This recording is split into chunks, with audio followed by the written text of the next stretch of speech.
Selamat pagi buat Pak Kris. Jadi pada hari ini saya akan mempresentasikan tentang materi vintage atau financial technology dalam menjawab ujian tengah semester hukum telematika.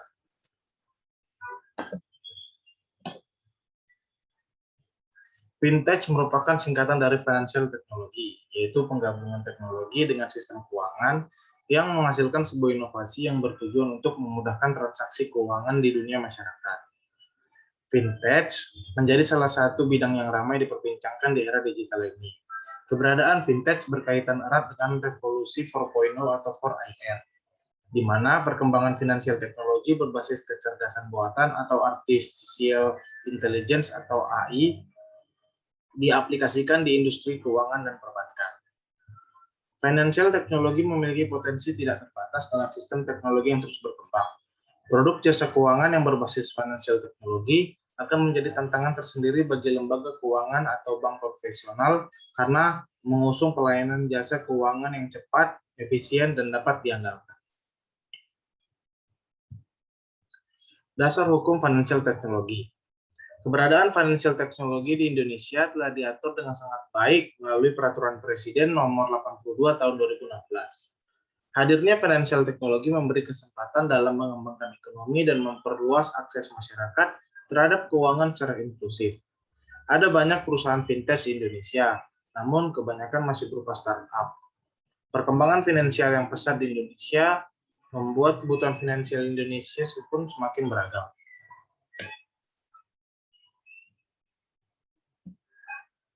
Produk jasa keuangan yang dihadirkan oleh fintech di Indonesia. Yang pertama yaitu ada investasi online.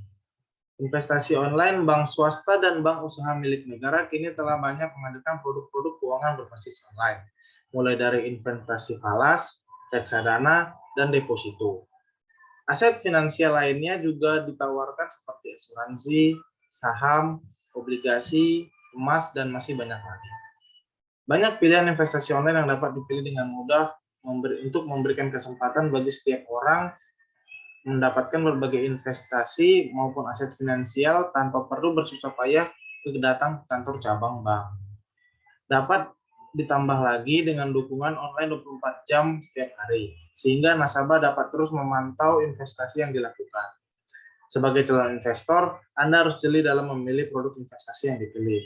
Carilah bank atau lembaga keuangan yang kredibel dengan jaminan keamanan yang dapat diandalkan. Hindari tergiur dengan investasi dengan hasil yang cepat yang tidak masuk akal. Lalu yang kedua ada peer-to-peer lending. Produk jasa keuangan yang dihasilkan yang dapat Anda manfaatkan adalah peer-to-peer lending atau P2P lending.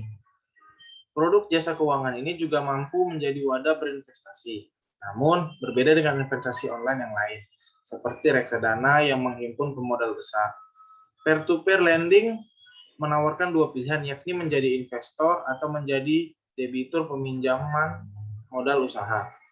Adanya modal bantuan ini dapat digunakan oleh pelaku usaha kecil menengah untuk memulai usaha dan mengembangkan usaha yang sudah ada.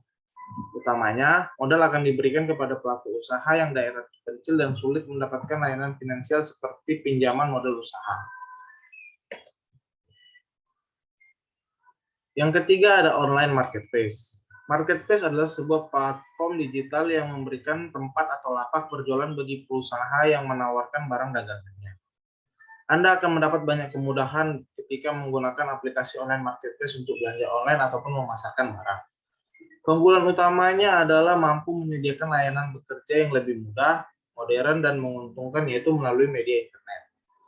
Kemudahan akses berbelanja memberikan beragam keuntungan yang pasti akan memudahkan penjual memasarkan barang, serta membuat pembeli mudah menemukan barang yang diinginkan.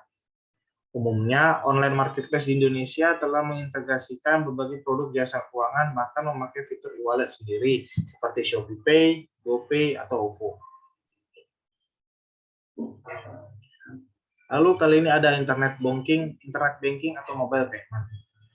Definisi dari internet banking adalah layanan yang melakukan transaksi perbankan melalui jaringan internet.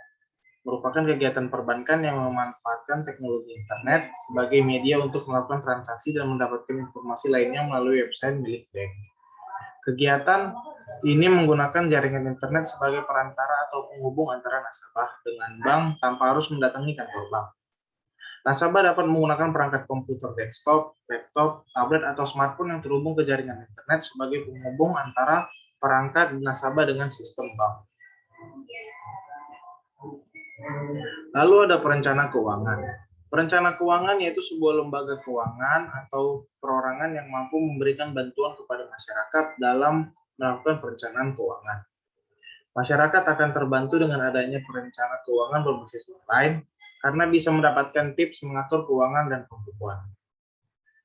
Anda juga dapat menerima informasi mengenai bagaimana cara berinvestasi, menggunakan reksadana, asuransi, saham, asuransi pendidikan anak, serta perencanaan dana pensiun. Selain itu, ada pilihan kursus online yang dapat dimanfaatkan untuk belajar lebih dalam seputar perencanaan keuangan. Lalu ada crowdfunding. Jenis fintech ini akan mengumpulkan dana yang nanti dapat digunakan untuk membantu masyarakat yang kurang mampu dengan memberikan modal, bantuan pendidikan, kesehatan, ataupun pemeliharaan lingkungan. Meskipun dapat memberikan modal, tapi crowdfunding lebih dikenal dalam bentuk fintech untuk donasi. Donasi yang dikumpulkan kemudian disalurkan sesuai dengan tujuan awal dilakukannya penggalangan dana.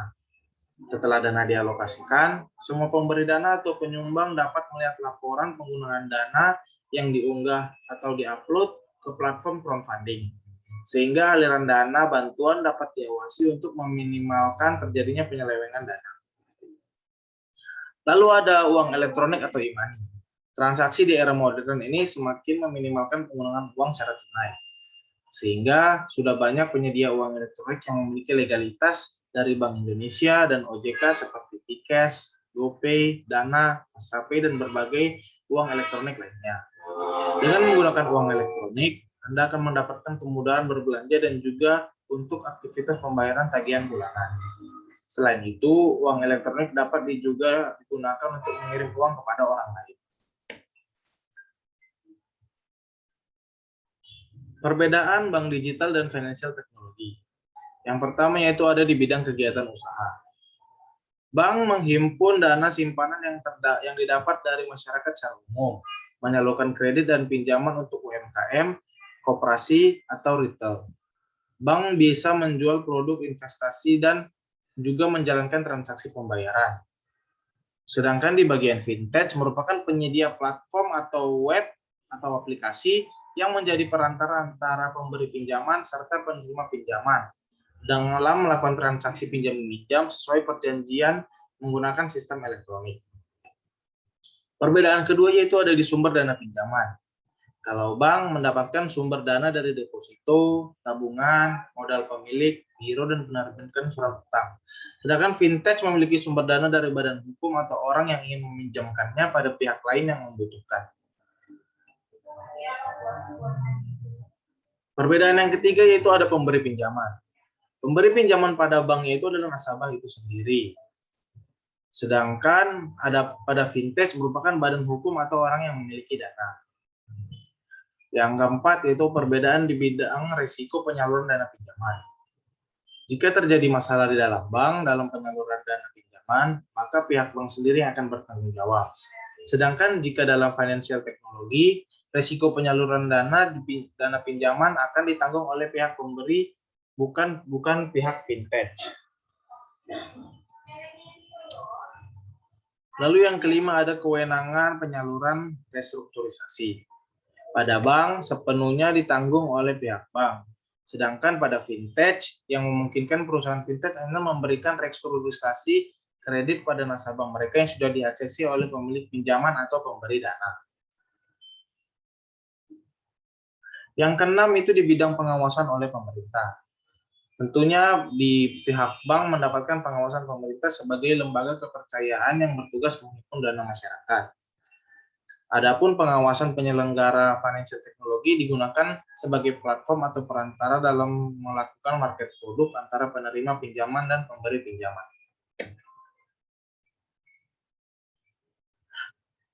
Lalu ada kedudukan Badan Cyber Nasional dan Kominfo dalam pengawasan bank digital.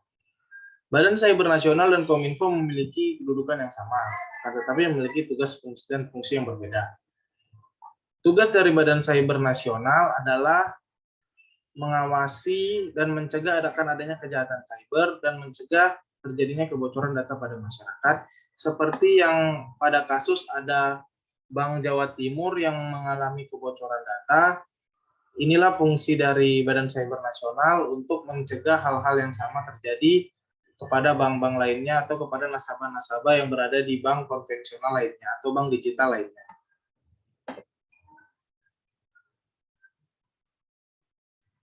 Lalu yang kedua ada kedudukan Kominfo dalam pengawasan bank digital. Yang pertama yaitu menangani kebocoran data nasabah dan hacker.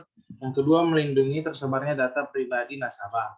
Ini juga kedudukan pengawasan dari Kominfo. Ada beberapa kasus yang menjelaskan bahwa banyak terjadinya kebocoran data hacker yang diakibatkan oleh hacker, lalu tersebarnya data pribadi nasabah.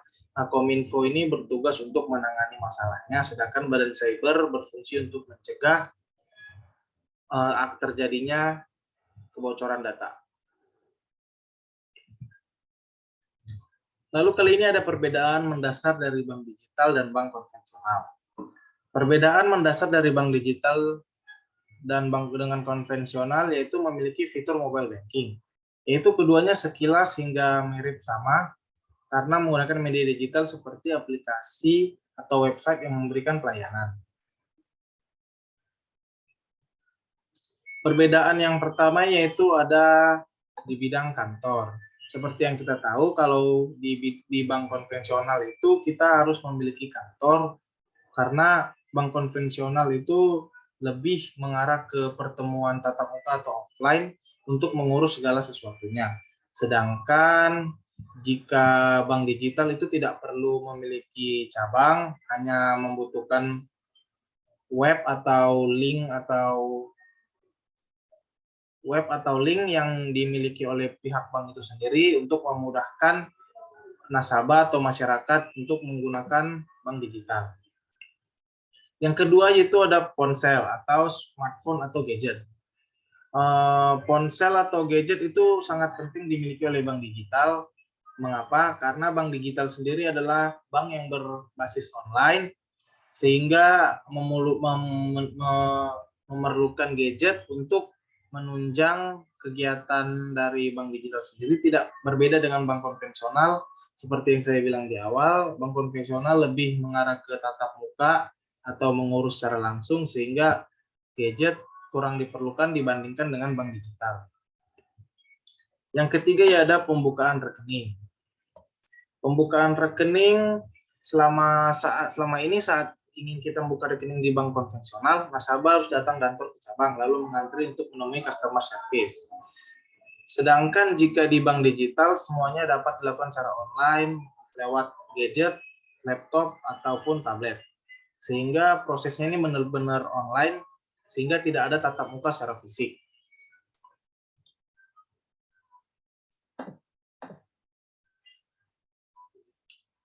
Lalu yang keempat ada biaya admin.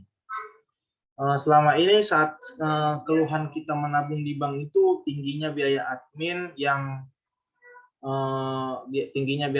selalu dipotong per bulan atau per tahunnya.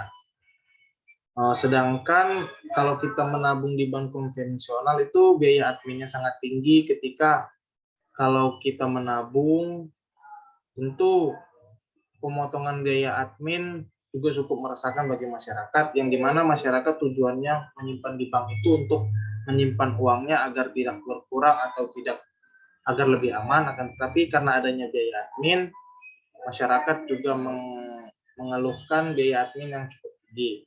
Sedangkan jika di bank digital tidak ada potongan biaya, karena bank digital ini semua berbasis online dan pengaturannya diatur oleh sistem.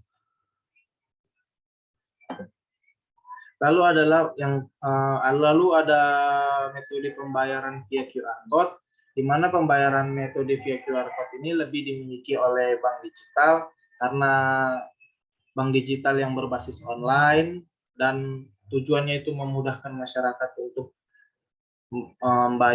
membayar atau menyimpan dana. Jadi bank digital menciptakan sistem metode bayar QR code agar lebih memudahkan dengan men-scan kode QR code yang ada di ponsel masing-masing dan langsung pembayaran secara otomatis dapat dilakukan. Sedangkan di bank digital kita tidak bisa, di bank konvensional kita tidak bisa menggunakan sistem QR code, kita harus datang langsung ke bank dan membayarkan dengan mengetikkan rekening tujuan atau kepada siapa instansi mana kita akan membayar suatu pembelanjaan atau suatu tagihan. Lalu ada bunga tabungan yang lebih tinggi. Bank digital menawarkan bunga tabungan yang lebih tinggi dibandingkan bank konvensional. Hal umum jika di bank konvensional tidak memberikan bunga tabungan. Tabungan di bank digital memberikan 3% dan membayar bunga di setiap akhir bulan. Deposito dengan bunga 4% setahun untuk tenor 1 bulan sampai 12 bulan. Bunga tabungan dan deposito dari bank digital sebesar ini tentu sangat menarik. Apalagi biaya admin di bank digital umumnya tidak ada, sehingga bunga tabungan benar-benar efektif bisa dinikmati.